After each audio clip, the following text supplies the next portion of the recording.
नमस्कारः। स्वागतम् अत्र भवतां सर्वेषां नवमी कक्षायाः संस्कृत पुस्तक पाठने। आप सभी का नवमी कक्षा की सेमुषी संस्कृत पुस्तक के पाठन में स्वागत है। आज हम बात करेंगे जटायोः शौर्यम।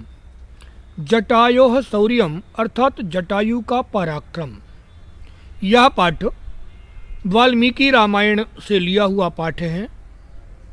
वाल्मीकि रामायण में हमें पता है कि रावण ने सीता हरण किया था और सीता हरण करने के समय जटायु ने सीता के बचाव का प्रयास किया, और जब जटायु ने सीता के बचाव का प्रयास किया तो रावण और जटायु के बीच युद्ध हुआ, और इस युद्ध में रावण ने जटायु को मार दिया। रावण और जटायु के बीच कैसा युद्ध हुआ, यह आपको इस पाठ में सुनने को मिलेगा, पढ़ने को मिलेगा। इस पाठ को पढ़ने से आपकी 2-3 भ्रांतियां भी दूर होंगी। कुछ भ्रम हमारे समाज में व्याप्त हैं, उन भ्रमों को भी दूर करने का एक माध्यम यह पाठ बनेगा। कौन से भ्रम? तो एक यह भ्रम है कि सीता जी का जो हरण हुआ वह पुष्पक विमान से हुआ। अपन सीरियल्स में देखते हैं कि रावण पुष्पक विमान से आया और सीता जी को पुष्पक विमान में बैठाया और लेकर के आकाश मार्ग से उड़ गया।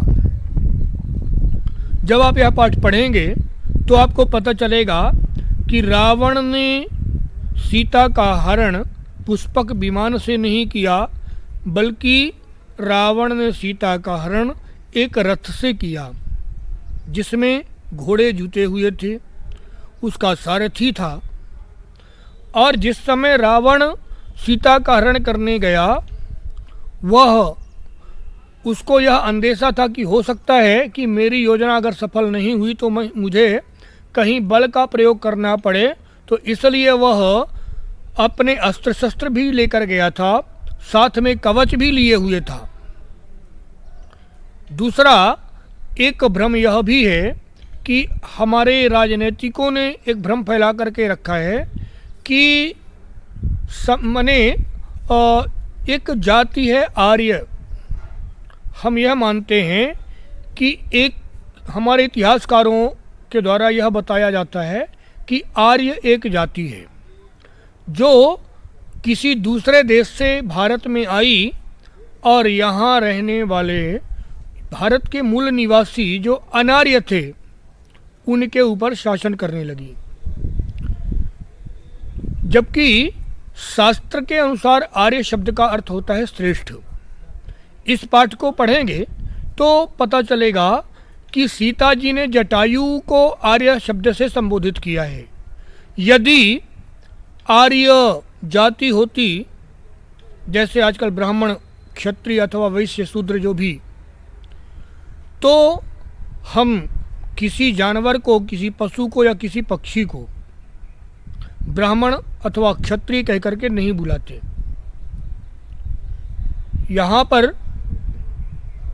हम देखेंगे कि सीता जी ने जटायु के लिए आर्य शब्द का प्रयोग किया है। खैर, चलते हैं पाठ में और पाठ को पढ़ करके अच्छे तरीके से उसको समझने का प्रयास करते हैं। स्क्रीन के माध्यम से पाठ में प्रवेश करते हैं। आइए स्क्रीन में। दशमः पाठः जटायोः शौर्यम। दशवां पाठ जटायु का शौर्य। यहाँ मैं आपको श्लोक बोलता हूँ और श्लोक को वीडियो रोक करके आपको दोहराते जाना है और उसके अर्थ को भी समझना है। सा तदा करुणावाचो विलपन्ति सुदुःखिता वनस्पतिगतं गृद्धं ददर्शायतलोचना।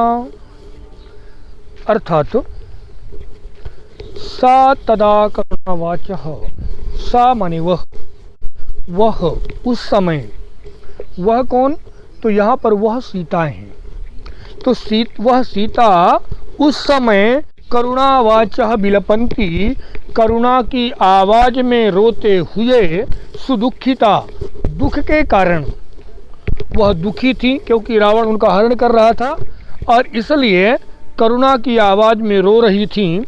और रोते हुए उन्होंने देखा, क्या देखा, वनस्पतिगतम गृधम, बने वनस्पतियों के बीच में छिपे हुए गीधराज को यानी जटायु को, ददर्शायत लोचना, वह अपनी आँखों माने आंसुओं से भरी हुई आँखों से देखा। तो आगे कहती हैं, जटायो पश्यमार्यो ह्रियमाणा मनाथवत अनेन्द्र राक्षसेन्द्रेण करुणम पाप कर्मण। कहता है, जटायो पश्य माम आर्य, हे जटायु, आर्य माम पश्य, हे आर्य मुझे देखिए। मुझे क्यों देखिए? कहता है, ह्रियमाणा अनाथवत, हरण की अनाथ की तरह हरण की जाती हुई, अनेन्द्र राक्षसेन्द्र, इस राक्षस राज के द्वारा जो अकरुणम पाप कर्मणा, जो करुणम पाप कर्मणा यानी जो निर्दयी है और पापी है। तात्पर्य यह कि हे जटायु, हे आर्य, इस दुष्ट राक्षस, पापी राक्षस के द्वारा हर अनाथ की तरह हरण की जाती हुई मुझे देखिए। यहाँ पर एक शब्द आया है आर्य। आर्य का अर्थ है श्रेष्ठ। सामान्यतः आजकल आर्य शब्द प्रचलन में आया है। इतिहासकारों ने आर्य को एक जाति का नाम दे दिया और यह कहा कि भारत में आर्य कहीं और से आए थे और यहाँ के मूल निवासी अनार्य हैं। यहाँ जबकि वास्तव में जो हमारे शास्त्र हैं, तो शास्त्रों में आर्य शब्द का अर्थ श्रेष्ठ है। और यहाँ पर जटायु को सीता जी आर्य कह रही हैं, आर्य के नाम से संबोधित कर रही हैं। आगे देखेंगे तीसरा श्लोक, तम शब्दम अवसुप्तस्तु जटायुरथ शुश्रुवे निरीक्ष्य रावणं क्षिप्रं वैदेहीं च ददर्श सः तम शब्दम अवसुप्तः तु जटायु रथ शुश्रुवे। अवसुप्तः तु जटायुः तम शब्दम रथम शुश्रुवे, यानी वह जटायु जो उस समय सो रहे थे, तो सोते हुए जटायु ने सीता के उन शब्दों को सुना और साथ में रथ शुश्रुवे यानी रथ की आवाज़ को भी सुना, रथ की गड़गड़ाहट को भी सुना। और निरीक्ष्य रावणम क्षिप्रम, उन्होंने जल्दी से रावणम निरीक्ष्य, रावण की तरफ देख करके रावण को देखा और वैदेहीम च ददर्श सह, और इसके बाद उन्होंने दूसरी नज़र से वैदेहीम च और सीता जी को भी देखा। आगे कहती हैं, तो ततः पर्वत श्रृंगाभस तीक्ष्णतुंडः खगोत्तमः वनस्पतिगतः श्रीमान् व्यजहार शुभाम गिरम। कहते हैं ततः उसके बाद पर्वत श्रृंगाभ, पर्वत की चोटी से तीक्ष्ण तुंड खगोत्तम, तीक्ष्ण तुंड यानी तुंड का मतलब होता है जबड़ा, पर यहाँ पर अर्थ होता है तुंड का चोंच। तो वह अपनी तीक्ष्ण चोंच से, अपनी पैनी चोंच से, वो पैनी चोंच वाले कौन, खगोत्तम खग उत्तमः पक्षियों में श्रेष्ठ, वनस्पतिगतः वनस्पतियों में जो छिपे हुए थे, ऐसे खगोत्तम पक्षियों में श्रेष्ठ श्रीमान व्यजहार शुभाम गिराम। श्रीमान, श्रीमान का जो अर्थ है वह है संपन्न, यानी जिसके पास श्री हो, श्री का अर्थ सम्मान, वह सम्मानित पक्षी। यहाँ पर यह सभी जटायु के विशेषण हैं। जटायु के विशेषण के रूप में इन्होंने कहा तीक्ष्ण तुंडः, यानी इनकी जिनकी चोंच नुकीली है, ऐसे खगोत्तमः खगों में पक्षियों में श्रेष्ठ, वनस्पतिगतः जो वनस्पतियों में छिपे हुए थे, और श्रीमान जो श्रीमान हैं यानी जो सुंदर हैं, और व्यजहार शुभाम गिरम, व्यजहार शुभाम गिरम, व्यजहार यानी कहने लगे, शुभाम गिरम अपनी शुभ वाणी से। तात्पर्य यह कि सीता की उन बातों को सुन करके जो गिधराज जटायु, जिनकी चोंच बहुत पतली थी, पैनी थी, नुकीली थी, पक्षियों में जो श्रेष्ठ थे, वनस्पतियों में छिपे हुए सो रहे थे, ऐसे जटायु अपनी सुंदर वाणी से कहने लगे। क्या कहने लगे? निवर्तय मतिम नीचाम परदाराभिमर्शनात् न तत्समाचरे धीरो यत्परो अस्य विगर्हयेत विगर्हयेत। निवर्तय मतिम नीचाम, निवर्तय लौट जाओ, निवर्तय लौट जाओ, मतिम नीचाम नीच बुद्धि वाले, मति नीच, हे नीच बुद्धि वाले लौट जाओ। के कहे लौट जाओ? परदाराभिमर्शनात्, परदारा पराई स्त्री के अभिमर्शनात्, अभिमर्शन से यानी हरण करने से, पराई स्त्री का असम्मान करने से बचो, पराई स्त्री के अपहरण से बचो, लौट जाओ। क्यों? कहते हैं न तत्समाचरे धीरो, धीर पुरुष जो वीर पुरुष होते हैं, ऐसे धीर वीर पुरुष न तत्समाचरेत, ऐसे आचरण नहीं करने चाहिए। यानी वीर पुरुषों को इस प्रकार के आचरण नहीं करने चाहिए। कौन से? यत् परो अस्य विगर्हयेत, जिन कार्यों की दूसरे लोग विगर्हयेत यानी बुराई कर रहे हों। यानी हे नीच, तुम पराई स्त्री के हरण से बचते हुए वापस चले जाओ, यानी सीता को छोड़ दो, क्योंकि धीर वीर पुरुष ऐसे कार्य नहीं करते जिनके दूसरे लोग बुराई करते हैं। यानी उन कार्यों को नहीं करना चाहिए जो अन्य लोग जिन कार्यों को शुभ नहीं मानते, अच्छा नहीं मानते। तो आगे,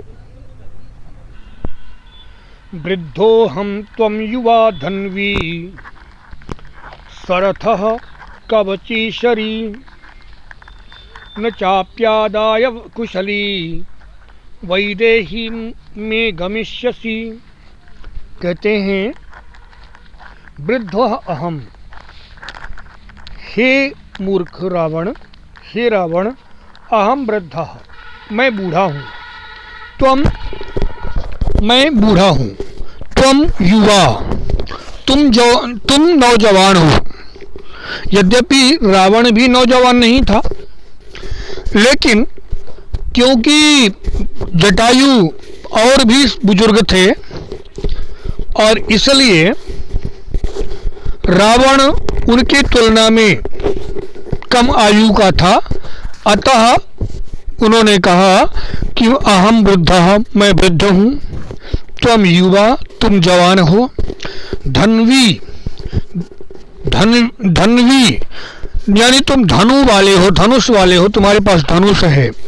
सरथः रथ है। कवची कवच पहने हुए हो। शरी शर यानी बाण। यहाँ पर सभी में इरी प्रत्यय लगा हुआ है, यानी तुम धनुष से संपन्न हो, तुम्हारे पास धनुष है, तुम्हारे पास रथ है, तुम कवच पहने हुए हो और बाण है।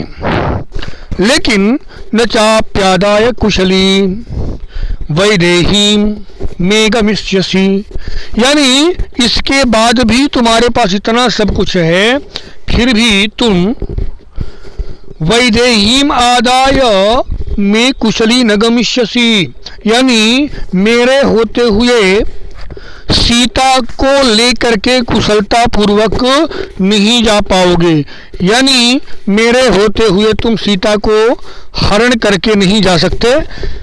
निश्चित है मैं उसको रोकने का प्रयास करूंगा और तुम्हें जाने नहीं दूंगा जब तक मैं जीवित हूं।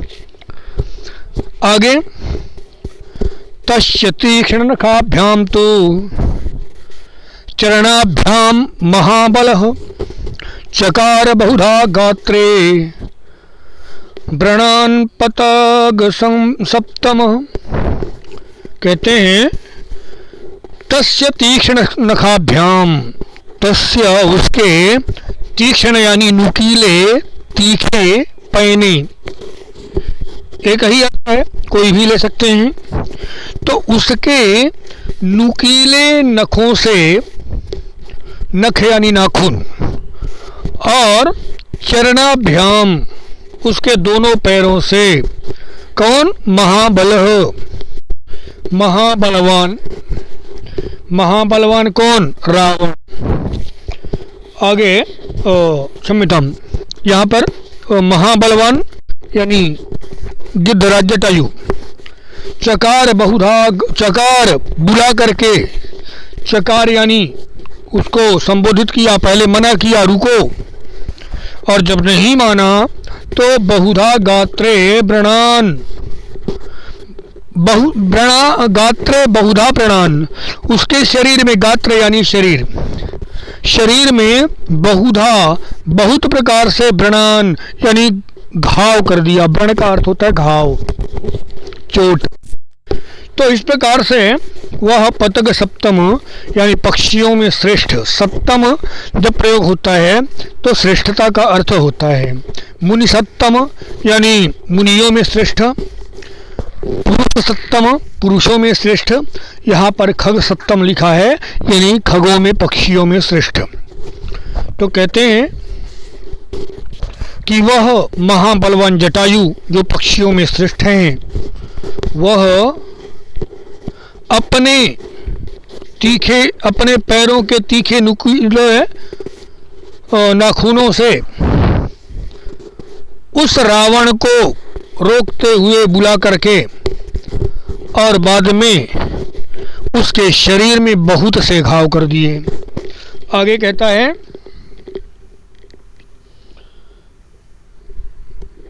तो अस्य सरसम चापम मुक्तामणि विभूषितम चरणाभ्याम महातेजा बभंजास्य महद्धनु। कहते हैं तो अस्य सरसम, ससरम, क्षम्यताम, तो अस्य ससरम चापम, उन्होंने क्या किया?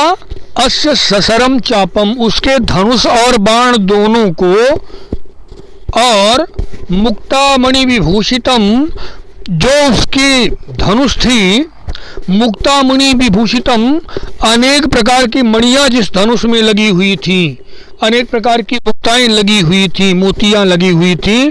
तो ऐसे महान धनुष को, जिसमें मोती इत्यादि से सजी हुई वह धनुष थी, उसको चरणाभ्याम, अपने पैरों से, महातेजा, अपने पैरों से, अपने पैरों की धार से, बभंज, बभंज यानी तोड़ दिया, किसको? अस्य महद्धनु, इसके बहुत बड़े धनुष को, महान धनुष को। यानी इन्होंने पक्षीराज जटायु ने क्या किया? तो जटायु ने उसको पहले रोकने का प्रयास किया, बाद में उसके शरीर में कई घाव मारे, और यहाँ तक कि उसके बहुत महान धनुष जो मणियों और मोतियों से सजा हुआ था, उस धनुष को और उसके बाणों को अपने पंजों से तोड़ दिया। आगे कहते हैं, सभग्न धन्वा विरथो हताशो गत हत सारथि तलेनाभिजघानासु जटायुं क्रोध मूर्छिता। कहते हैं सभग्न धन्वा, वह अपने धनुष के भग्न हो जाने के बाद, अपने धनुष के टूट जाने के बाद और वीरथा बिना रथ के हो जाने के बाद, यानी उसका धनुष टूट गया, रथ टूट गया, और हताश्वः उसके घोड़े मारे गए। हत अश्वः, अश्व हत किए गए हों जिसके, हत अश्वः यानी जिसके घोड़े मारे गए हों, ऐसा रावण। और हत सारथी, अपने सारथी के मारे जाने के बाद।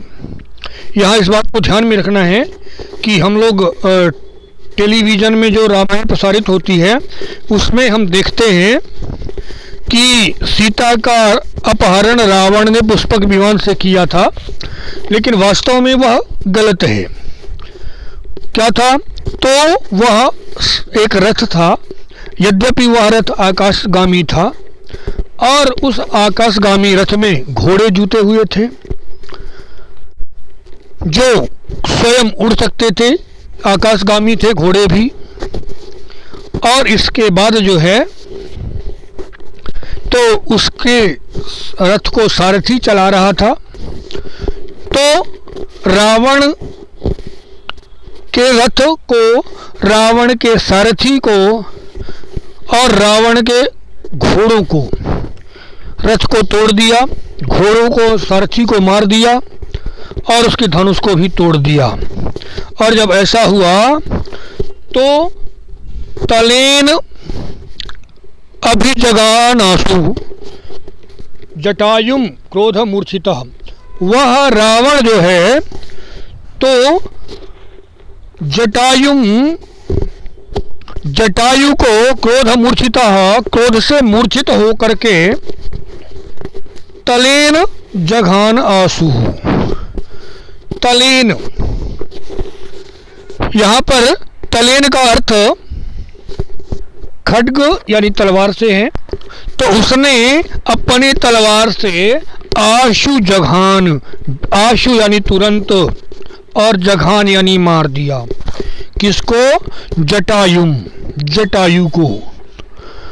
क्रोध मूर्छितः, क्रोध से मूर्छित होकर के, माने क्रोध से पागल होकर के। तात्पर्य यह कि रावण के जब घोड़े मारे गए, जब उसकी धनुष टूट गई, उसका रथ टूट गया और उसका सारथी भी मारा गया, तब रावण क्रोध से बिल्कुल पागल हो गया, और क्रोध से पागल हो जाने के कारण वह तलवार उठा करके और जटायु को मार दिया।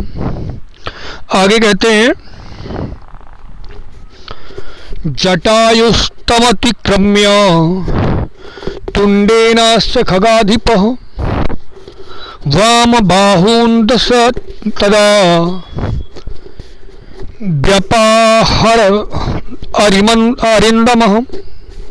कहते हैं जटायु तम अतिक्रम्य, और जब उसने, रावण ने क्रोध से मूर्छित होकर के वह हमला किया तलवार से, तो जटायु ने क्या किया? उसको बचाते हुए, तम अतिक्रम्य, उस अतिक्रमण को बचते हुए, तुंडेन अपने चोंच से, खगाधिपः पक्षियों में श्रेष्ठ, वाम बाहून दश, बाएं तरफ की 10 भुजाओं को।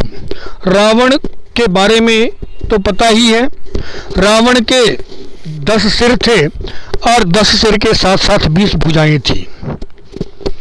तो वह बाएं तरफ की 10 भुजाओं को उसने क्या किया, सभी 10 भुजाओं को तदा व्यपाहरत अरिंदम।